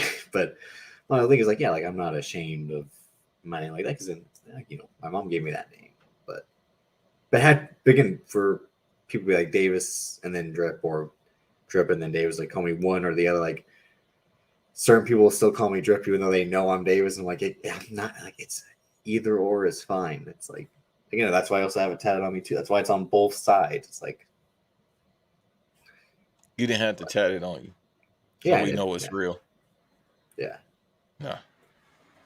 When I retire, I'll have the memories of it. Yeah. You gonna tattoo BRP on your shoulder blade and then BVD on your ass? This is supposed to be BRP, yeah. Nah, tattoo for real BRP. You got a tattoo Ron Simmons on yourself. Dang it, or like I have. Or tattoo all the name of the members of BRP. See what type of pop you get from No, that. because when they saw this, brothers were like, he legit went to the camera like, yo, what the fuck is that? Like, no, I'll send you the clip because like, it's one of the funniest things. Our fans like, we named him, didn't we? Hey man, just because Mav got them Mickey Mouse tattoos. Nah, don't. That's my father. Don't you talk about my father. He definitely got 4 to 6 miles on his You arm. say he's got the VC tattoos on NBA 2K, like. Oh no. He definitely had to get the DLC tattoo. But yeah, back to Moon Knight. Yeah, like I said, they're on cruise control. Who knows? Doctor Strange looks like it's gonna be dope. Hey, it's only 2 hours, so they about to just So have they- an so hour they- and a half worth of cameos. That's it. No, I was gonna say, so they cut the 45 minutes that you said they were supposed to have. Yeah, that was rumored though, but yeah, it's supposed to be 2 hours and 5 minutes, which means it's probably just gonna be cameos and a little bit of plot. Again, much like Spider-Man, I'm like, how But does then the they PT also, not to cut you off, my fault, no. they actually said, "Oh, it's gonna rival Spider-Man when it come to cameos." I'm like, "See, this is gonna be a cameo movie." And here you go. I'm gonna watch the shit. Am I gonna watch it? Like, I'm gonna try to watch it the first weekend it come out, but you feel me? Like, it's not like I'm in a rush to go see it because obviously we didn't get our tickets yet, but I'm gonna definitely watch it. Yeah.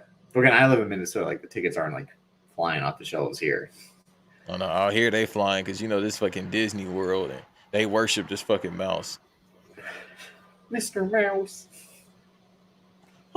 Doctor Strange. But no, yeah, I said with just like how I was a Spider-Man, I'm like the pacing of this movie, like when does this all take place after I'm seeing the clips? I'm like, is this before like piecing it together myself? And just like how I did with Fast 9, even though I can't remember if we were accurate or not with that. I think we were with some of it. How it was pieced together.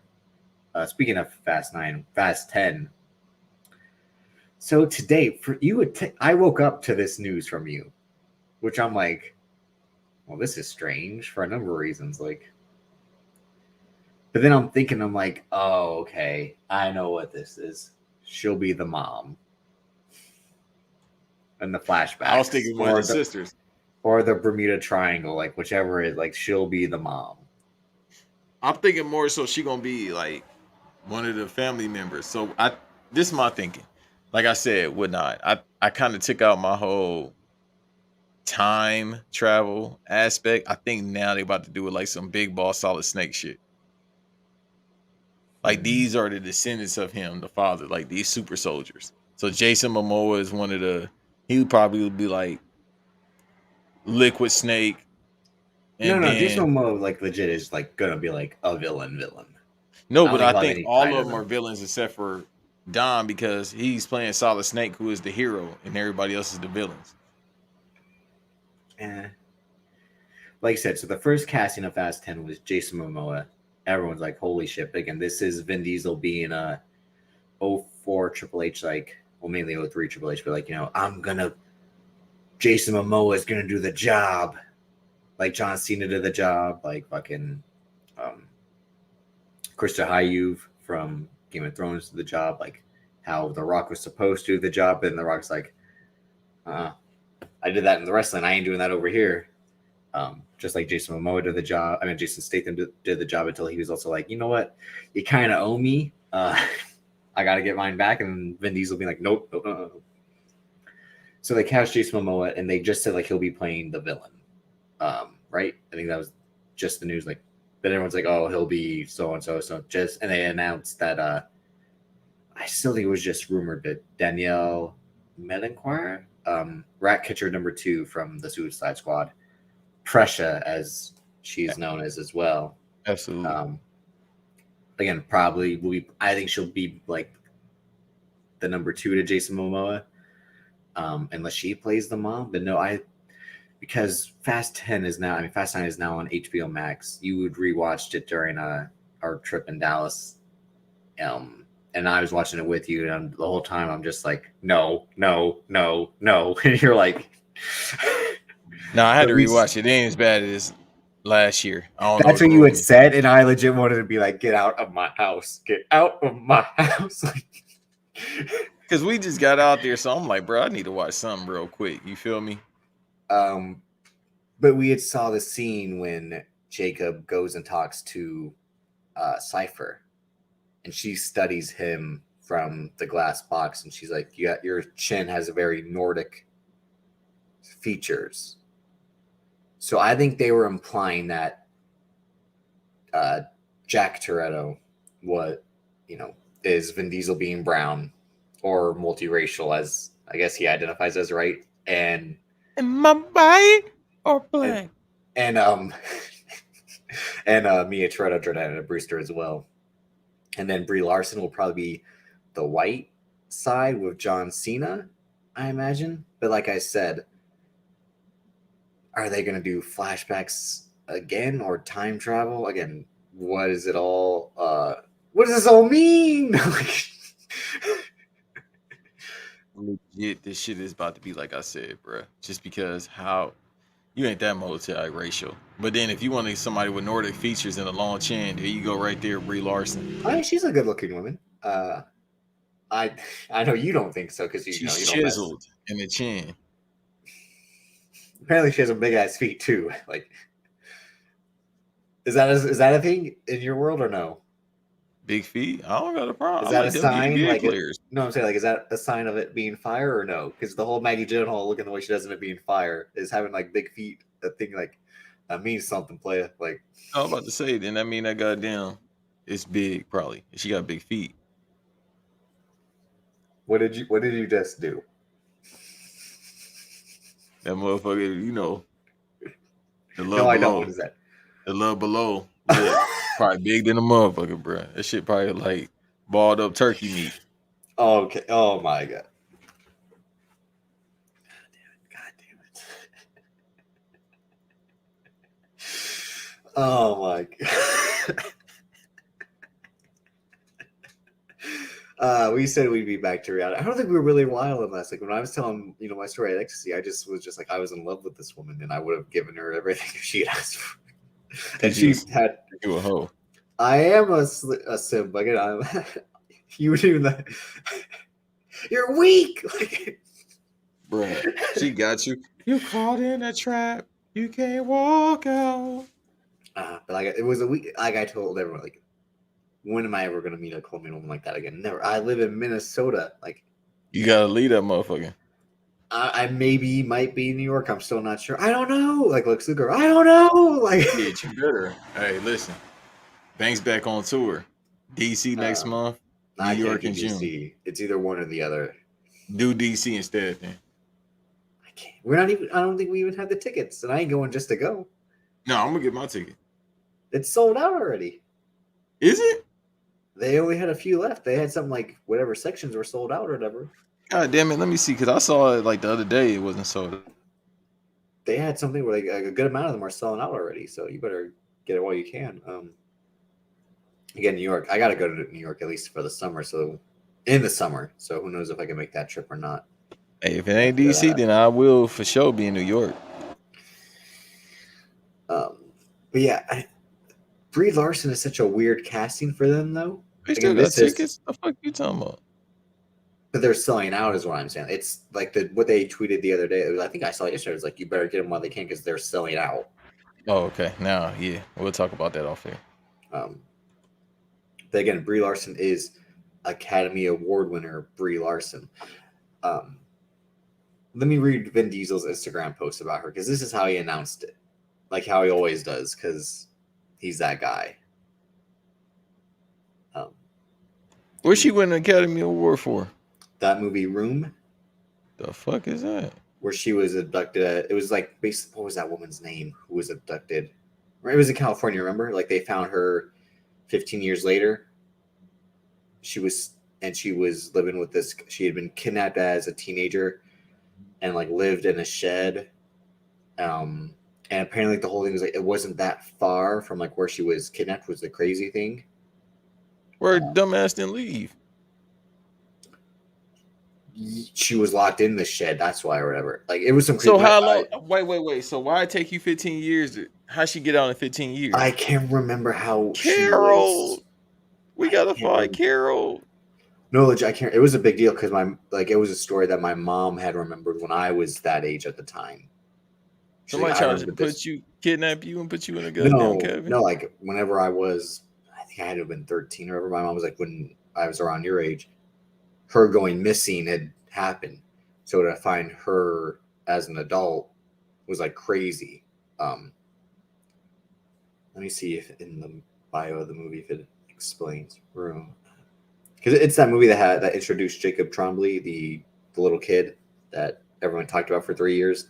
I don't think he's doing anything anymore. Hollywood always try to put some next up on people, and then they realize people like these kids be like, I don't want to do this shit.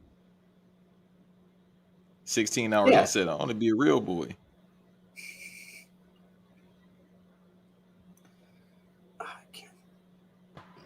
Yeah, how you gonna be in a shed or locked up somewhere for 15 years and not know how to get out? You got me fucked up. Give me about an hour. If that, I figured I'm kicking the shit out this shit. You killing me? Like as soon as dude try to bring some goddamn goop punch or whatever the fuck he gonna bring for me to eat or drink, boy, I'm going to work on you. All right, so here's Vin Diesel's Instagram post from 15 hours ago. Yeah. You see this angel over my shoulder cracking me up. You say to yourself, that's Captain Marvel. Clearly, there is love and laughter in this image. What you don't see, however, is a character you'll be introduced to in Fast 10. You have no idea how timeless and amazing she will be in our mythology. Beyond her beauty, her intellect, her Oscar, he paused before her Oscar, and then after this, ha ha, in this profound soul, you will add something you might have not expected but yearned for. Welcome to the family, Brie, and he adds Brie Larson, and it's this picture of him and her. So they shooting already, right? He's smiling like a motherfucker. He's smiling like me and another one where I'm like, ah. So they shooting already. I think they will be about to shoot. Look at Tyrese. Tyrese will tell you everything. Look at his IG if you want to know if they shoot or not. But can I read to you his previous Instagram post from March 21st? Go ahead. I already know some passive aggressive shit. Good morning, planet. ... I know I haven't posted in a minute. When people in the world suffer, I tend to pull back from shallow acts of social media. However, I know there are many of you who really sincerely wait to hear from me and to know where my state of mind lies. I am approaching the finale of the first saga. That is fast. Again, he had paused before that is fast. Why is he speaking like Shakespeare almost? It is very intense, although God has brought such incredible talent to assist me in completing this mythology. I can't help but to reminisce. You have all been part of this journey. You have all been part of this family. I can't believe that Universal Studios is committed to a 2-part finale. Of course, because they're all about the money. Their support and belief in this mythology, again, I think that's the 3rd time he's used mythology, surprises me and makes me smile. There are angels coming to this mythology. I think like that's the 4th time. That will make you all smile. So the angels is, I guess, Jason Momoa, Daniela Melchior, and now Brie Larson. That will make you all smile. Ha ha. Again, he uses ha ha in weird places. Unless he's Mickey Mouse. Ha! Like, you gotta think about his voice doing ha ha. Again, that's his fake voice, remember? Nah, that motherfucking. We know his sound real like voice. devil. Like he's doing ah. Like, what doing? I love you all, and from the bottom of my soul, hope to make you proud.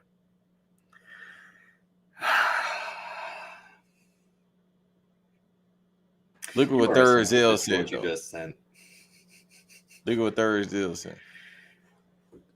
Yeah, that's the whole point. Yeah, because that's what happened in real life. Like this guy got her pregnant while she was kidnapped. Yeah, it was some weird fucked up shit.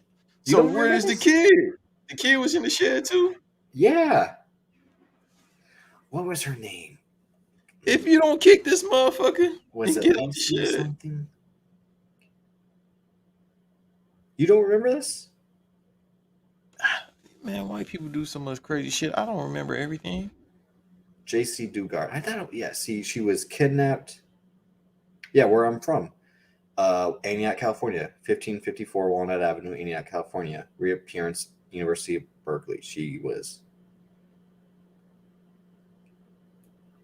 On June 10th, 1991, in Myers, California, she was abducted from the street while walking to a school bus stop. She was 11 years old, and in 2009, they found her. Yeah, no, this is a huge story. You don't remember this? Maybe. I don't know, bro. But at the same time, where the fuck was her people at? No, I think it was in like her family, because I haven't seen the movie Room, but the whole point is like I said, like she's found. The movie's about her readjusting to society and her son being brought into it the first time. But yeah, that's what she won her Oscar for. But no, that was a huge. I mean, shit. If Big Mike was on, he'd be able to talk about. I think he was aware of it as well, because I said it was a huge thing. Because in Antioch, California, like I said, that's where I'm born and raised. And I was 14 when they found her, so I said she's I think in 1991. My mom, would have been just a few years older than me at that time. They took her to Sacramento. She said, "Damn, I might as well stay in here. It's safer." I'm not from Sacramento. Shut up. No, but with her, definitely. Like, bro, legit, if you put me any place, I'm going to find out how the fuck to get out. What else do we got to talk about? Was that? Oh, no, in our finale, Vince Staples, come on the show, dropped a new project, Romona Park, Broke My Heart. And what do you think of it so far, Banks? Because it's only been out for a few days. I listened to a little bit of it. I haven't been in the mood to listen to West Coast rap. I can't tell, like, to be honest with you. Like, I listen to music when I'm in a certain mood. I just been listening to podcasts. But that prick, he said, you scared of hoes if you play Vince Staples. Oh, you ain't trying. Hey, shorty, you ain't trying to hear this North? I don't think so. But still, bro. No, that's all I got from it. But I heard a little bit of it. I gotta be home to listen to this. I can't hold you. I think after the way, because we had reviewed Vince Staples, self-titled Vince Staples, last year, not quite a year ago, but almost. And he had said like he was going to have another project dropping soon. We thought it was going to be within the same year, but it didn't. He ended up going up on Drink Champs and was doing some other stuff. But then, was it just recently, like a couple months ago, he dropped the single Magic, and then he announced like Romona Park, Broke My Heart coming soon. And then a few weeks ago, he dropped Rose Street, which is my favorite song on the album, which is also, I guess, that should really be your anthem, because he's like, love, what's that? Trust, what's that? Us, what's that? It's basically like him being like, I don't need this love shit. I'm committed to all this. That's really like the Banks anthem. But no, okay, go ahead. That's the Banks anthem. That was me 2 weeks ago. The old me. That's you every day. I don't know about that. I go through various emotions. More times than not, just hungry. That's about it. But now I'm gonna tap in. Like I said, it's been the right weather for it. It's just I haven't listened, but I'm gonna get in the mood and I'm gonna listen to it. Like with me, I'm spontaneous when it comes to music. I'm like, man, let me put this on real quick, because it's 2 albums I got to check out, and that's one of them. What's the other one? Paul Wall and Terminology did something with Static Selector. That's what I'm saying. Like, I listened to Dirt Under Your Nails music, so that's definitely scaring the hoes. So I listen. I got Tupac for Poetic Justice. Something like it. I listen to a lot of Scared of Hoes music, but I don't know if Vince Staples is Scared of Hoes. As I saw in person, you don't. You said what? But I said, like, you listen to music that scare the hoes, but in real life, you don't be scaring the hoes, as I witnessed firsthand. Yeah, because, the type of women I listen to, I be around, they got to listen to Lucky Day. Whereas me, I think, like, on the pod space, I somehow, like, get them, but then in reality, it's just like, no. Hey, man, I just want to show that I'm a shooter, you feel me? Every now and then. That was you bragging, because we had just walked in, and you came up to me 5 minutes later, and you legit did do you like apples? I got a number. How do you like them apples? And I'm like, bro, we just got it don't matter. It don't matter. You got to go out the gate. I'm like, I'm trying to see who. Like, I don't get like.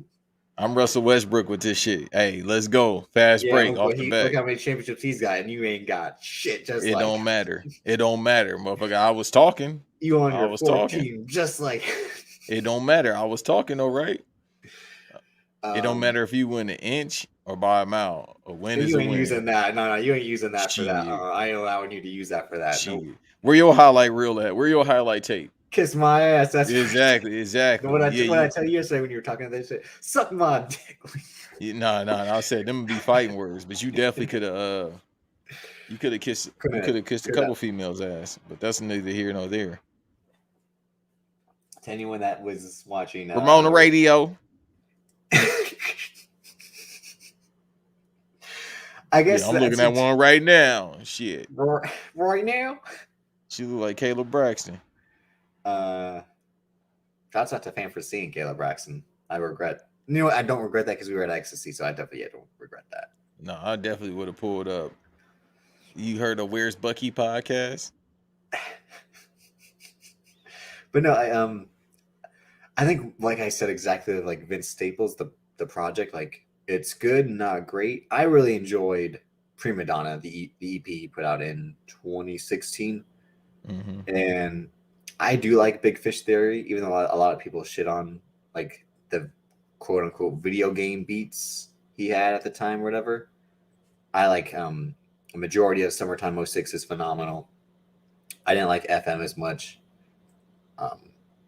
And then Vince released Are You With That? That's probably my favorite project by him. See, oh God, I hate when you are like the exact opposite on me and stuff like this, for like the stuff you love, I hate, and the stuff I like, you are like, what? Like that? Like, but it's very West Coast. That's why. Not saying his other projects aren't, but that one is. No, I can understand. Maybe that's and the concept albums. And I was in Oakland when I first heard that.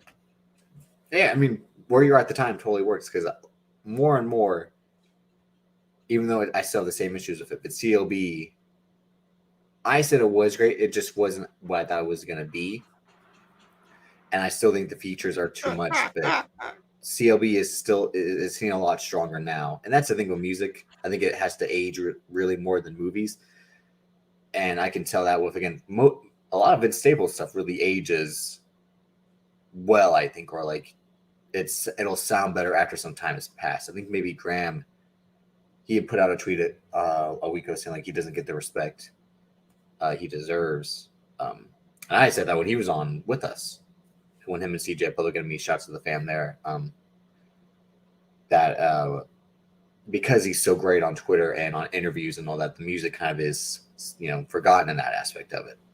And that he's trying to do more. Again, all of Vince Staples was Kenny Beats. This, I think, he said it was produced by a bunch of different people, but Kenny Beats is still one of them. There are, I think, 2 or 3 DJ Mustard produced ones. But like I said, Rose Street's my favorite. Lemonade with Ty Dolla $ign is good. And him and Ty Dolla $ign were great on Rain Come Down on Big Fish Theory. That was my favorite songs on that. But yeah, like I said, I mean, once you listen to it, you'll provide your feedback of it. And you have, I'd say, better musical taste than I, just because I like what I like. Whereas you kind of have, I guess, more, and you're into the production side of it as well, even though I can appreciate good production too. I would say I got better taste in music than you. I just listen to Dirty. You actually listen to more music than I do. So like you actually listen to music, whereas like I just listen to kind of whatever really. Or when I'm in the mood, like I said, the past 2 days, I really just been going back listening to old podcast episodes and shit of people. But I think that might be it. I mean, I'm trying to think. Well, we didn't do wrestling verse like we thought we would. Who knows if we'll do that next, because we might have to, unless one of us sees NBA LANs, or are we gonna I'm gonna see it. Whether I go to the theater or I see it on bootleg, I'm gonna see it. We're gonna talk about the Batman again. We really need to have Keeks on because she wants to talk about the Jedi. I think Obi-Wan is coming out soon. Maybe that can coincide together. In May? They come out in May. If you want to do it before then, we can. But I know it come out in May. The show. We might as well be tapped in for that. I'll definitely be tapped in for that. Using your account to watch Obi-Wan. May 27th. So so we should do that within the next week or two for sure. But yeah, what else do we? I mean, Doctor Strange is coming up. But yeah, I mean, we'll be finishing Moon Knight. Winning Time. We'll probably have its season finale in a couple weeks. I think it's only 8 episodes or 10. Let me check that because I hope the shit is 5. Like, bro, No, I'm gonna watch episode 2, but hey, man, I ain't really tapped in. no, I'm saying Winning Time Oh no. Winning Time, I think it's 8. should be like the regular HBO 8. Yeah, that's what I'm trying to find. Yeah, Moon Knight. I think they said is 5 or 6, right? Yeah. After that, we don't need no more episodes. Well, that's what's good, at least about MCU on Disney Plus versus MCU on Netflix. No, it's 10 episodes of Winning Time. But the 13 episodes that Netflix is doing with, that's why I hated like Iron Fist and Luke Cage and Jessica Jones. I mean, Daredevil at time, like they used the full episode order to their advantage because it's a more interesting character compared to the other 3, and it could do doper shit again because he can fight crime and had the Kingpin, great villain. But yeah, at least Marvel, at least the MCU is smart with 5 to 6 episodes for the Disney Plus shows. Don't waste my time with 4 extra hours of bullshit. And again, they always do the like 45 to 50 minutes, so like the full hour. Yeah, no. So they getting the time. I mean, but sometimes it feels like it's a waste of 45 minutes of my time. So No, legit. After that first episode of Moon Knight, I was like, "This, I'm never getting that back because this was trash." I think Van had posted, shouts out to Van of the Black Variant, the image of like the Bugatti in the trailer park. He's like, "This is Oscar Isaac and Moon Knight," and I'm like, "Yeah, it kind of fits." and they talked about it once again. Shouts out to X and Fan of Black Variant. They talked about it on their show. Like he was like, they both said, "Yeah, I don't know. Let's see what happened with episode 2." But Episode 2, like I said, episode 2 was better. It actually kind of had some action, but still, it's just very brief. And I said the CGI, I don't know. It's almost like a CW show with the CGI. I'm like, you're Marvel. Like, why are you, holding back on the budget of CGI? Like, it was just bad. The whole chase scene was bad. With like, it's just like, it was almost similar to what I said about Deep Water with Ben Affleck on the bike, where you can totally tell he's not riding that bike. Shouts out to Ben Affleck for getting his girl back. But you'd be like, who ain't been with that? That's what you're about to say. Exactly. I mean, I ain't tripping because it's J-Lo, but I guess, bro. Hey, whatever makes you happy, man. Go back. Go get your old girl back. If that works. Anybody else listening, hey, man. I can always get your girl back. I was about to say something wild. You can always get your girl back. And if you can't, it don't matter because there's more out there. But what about the girl I want that don't want me? Bullshit. You go get another one that do want you. But on that note, Banks, where can the people find you on social media? In the bed because I need to go to sleep. At I am not. I apologize for y'all that see me just yawn this whole episode, but shit is real.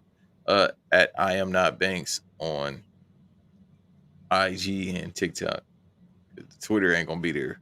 Yeah, I only be there on the weekend, so I am not Banks. More importantly, when I want to, I get on there. So more importantly, at the BBD Pod on Twitter. But as always, if you on here on YouTube, if you're watching this on YouTube, which we prefer, make sure you hit that like and subscribe button.